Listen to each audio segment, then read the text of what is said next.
It was a lot of mayhem going on, and there were people calling 911 right away, and there must have been at least 10 people rushed right to the middle of the scene, caring for the injured where there were some people lying on the road, and so it was an awful sight.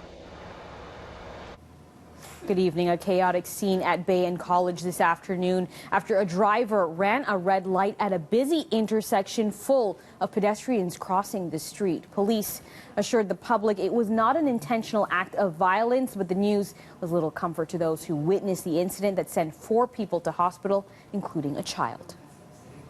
It was all over in a few seconds. It was incredible, scary. So I was crossing from the westbound. Dave Palmer says he narrowly avoided being hit by an SUV while crossing the intersection at Bay and College. He actually pulled another pedestrian out of harm's way. I noticed a truck that was coming up the curb lane didn't seem to be slowing down a lot. Then I realized it actually wasn't stopping at all. Police say it was just after 3 p.m. when this Toyota Highlander heading north on Bay ran a red light, hitting a white Toyota Corolla heading westbound, sending a number of pedestrians flying. There were 2 adult females in the crosswalk. That's where the pedestrians came involved and were injured, struck by that vehicle, carried into the intersection. 3 women were sent to hospital, 1 in life-threatening condition, and a child was also taken to sick kids with minor injuries. One of the lady was, she was not moving, and she had really big injuries on her, on her arms. It was actually totally twisted. Sam Thankashan heard the crash and saw the aftermath, including witnesses running down the street to police headquarters to call for help. I saw a couple of doctors running from this building, and they were there, and somebody was trying to give some securities were there.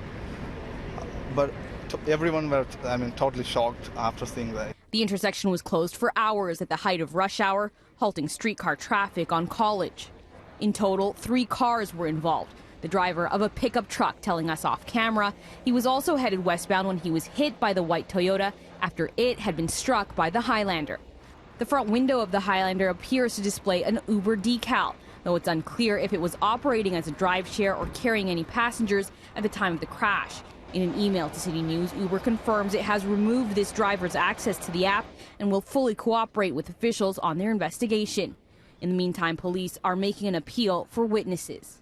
We've got all the resources that we need right now to investigate this, but we always need witnesses. And police tell us that all drivers involved remain on scene. There's no word yet on any possible charges.